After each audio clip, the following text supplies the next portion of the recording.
راديو إيرنا ناصا دمص إرتراويان ዕለታዊ ዜና ኤርትራ ኣብ ሲንጋፖር ኣብ ዝካየድ ዘሎ ኣብ ሮቦት ዘድሃበ ናይ ቴክኖሎጂ ውድድር ትሳተፍ ኣላ።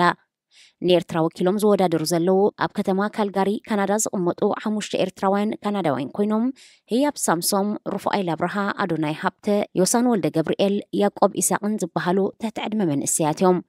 ቅድሚ ሕጂ ተወዳዳሪት ዝነበረት ንያት ተስፋ ጋብር ድማ ከም ኣማኻሪት ኮይና ትሳተፍ ኣላ። እቲ ናይ ኦሎምፒክ ቅዲ ዝሓዘ ውድድር ኣብ መንጎ መንእሰያት ዝካየድ ኮይኑ ካብ 191 ሃገራት ዝመፁ ይሳተፍዎ ኣለዉ። ዕላምኡ ድማ ብስነ ፍልጠትን ቴክኖሎጂን ዝተዓጥቁ ናይ ጽባሕ መንእሰያት ንምህናፅ እዩ።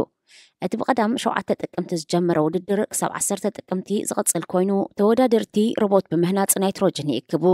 እቲ ናይትሮጅን ድማ ናብ ተተካኢ ፀዓት ይቕይርዎ።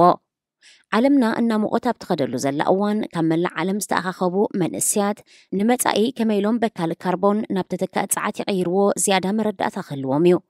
እቶም ንኤርትራ ወኪሎም ዝሳተፉ ዘለዉ መንእሰያት ዝሓለፈ ዓመት እውን ኣብ ከተማ ጀኔቫ ስዊዘርላንድ ኣብ ዝተኻየደ ተመሳሳሊ ውድድር ተሳቲፎም ነይሮም። እቲ ብፈርስት ግሎባል ዝተባሃለ ትካል ዝካየድ ውድድር ዝሓለፈ ዓመት ካርቦና ምእካብ ንመጻኢ ናብ ተተካኢ ፀዓት ምቕያሩ ከድህብ እንከሎ ሎሚ ዓመት ድማ ኣብ ናይትሮጅን ኣድሂቡ ኣሎ። ነዚ ንምግባር መንእሰያት ሮቦት ክሃንፁ ዝሕተቱ ብምዃኖም ዝያዳ በድሃዩ። እዞም መንእሰያት ክረምቲ ሙሉእ ናይ ዕረፍቲ ግዚኦም ኣብ ምርምር ክሕልፍዎ እንከለዉ ወለዶም ብዝገበርዎ ፃዕርን ማሕበረሰብ ኤድመንተንን ካልጋርን እውን ነዚ ኣብ ምትብዖም ዓብ ተራ ተፃዊቱ ጥራይ ዘይኮነ ካብ ካልኦት ማሕበረ ኩማት ፍሉይ ስራሕ ይሰርሕ ከም ዘሎ የርኢ። ኤርትራዊት ስዊዛዊት ቨሮኒካ አልመዶም 5 ሰልፊ ብምውካል ኣብ ፌደራላዊ ምርጫ ካንቶን ጀኔቫ ትወዳደር ኣላ። ቨሮኒካ አልመዶም ኣብዚ ኣብ ዕለት 22 ናይ ዝወርሒ ዝካየድ ምርጫ እንተተዓዊታ ኣብቲ 200 ወናብር ዘለዎ ሃገራዊ ቤት ምክሪ ስዊዘርላንድ ሓደ ወንበር ክህልዋዩ።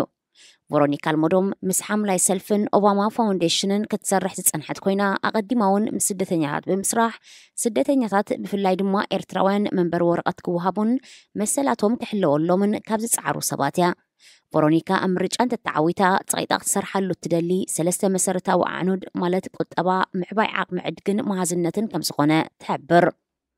ንሳ ኣብዚ ፋይናንሳዊ ሚዛን ብዋጋታት ንብረት ዝፍተን ዘሎ እዋን ጽልውኡ ንምንካይ ጭቡጥን ኣገዳስን ስጉምታት ንምውሳድ ጽልዋታት ዋጋታት ንብረት ኣብ ህይወት ደቂ ሰባትን ንግድን ብሓሳብን ብቕዓትን ከም ዝእለ ምግባር ክሰርሕ ምዃና ትሕብር።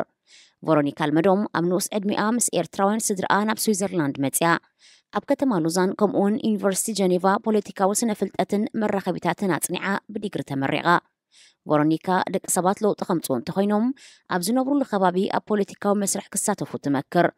ምክንያቱ ኣብ ፖለቲካ ድምፅኻ እንተዘይስሚዕካ መጻኢኻ ካልኦት ከም ዝውስኑልካን ክትቅይሮ ሓይሊ ከም ዘይህልወካን ትገልጽ። ብቐዳም 7 ጥቅምቲ ንግሆ ኣብ ወሽመጥ ቃዛ ዝመደበሩ ፍልስጤማዊ ዕጡቕ ጉጅለ ሓማስ ብመሬት ባሕርን ሰማይን ኣብ ልዕሊ እስራኤል ሃንደበታዊ መጠነ ሰፊሕ መጥቃዕቲ ኣካይዱ። በቲ ኣብ ዝሓለፈ 50 ዓመት ዝዓበየ ከም ዝኾነ ዝተነግረሉ መጥቃዕቲ ብደብዳብ ተወንጫፊ ሮኬታት ከም ዝጀመረ ቀፂሉ ዕጡቓት ሓማስ ብባሕርን መሬትን ንኣሽቱ ዓድታት ተቆፃፂሮም ከም ዝነበሩ ተሓቢሩ። እቶም ዕጡቓት 1600 እስራኤላውያን ወተሃደራት ሰላማውያን ሰባት ክቐትሉ እንከለዉ ልዕሊ 100 ድማ ጨውዮም ናብ ቃዛ ብምውሳድ ጅሆ ሒዞምዎም ኣለዉ። እስራኤል ከም ግብረ መልሲ ኣብ ቃዛ ብዝገበረቶ ደብዳብ ነፈርቲ ልዕሊ 370 ሰባት ተቐቲሎም ኣለዉ። ቀዳማይ ሚኒስተር እስራኤል ቢንያሚን ኔታንያሁ በቲ ብሓማስ ተፈጸመ መጥቃዕቲ ንእስራኤል ኣብ ዝተናውሐ ኩናት ሸይምዋ ከም ዘሎ ገሊጹ። ኣፈኛ ሓማስ ካልድ ቀዶሚ ኣብ ዝሃቦ ቃል ሓማስ ዘካየዶ መጥቃዕቲ ዕነናይቲ እስራኤል ንሓያሉ ዓመታት ኣብ ልዕሊ ፍልስጤማውያን ዘካየደቶ በደል ምዃኑ ገሊጹ። ዝኸበርኩም ሰማዕትና ዜና ኣብ ዝተፈጺሙሎ ሬድዮ ኤረና ናጻ ድምፂ ኤርትራውያን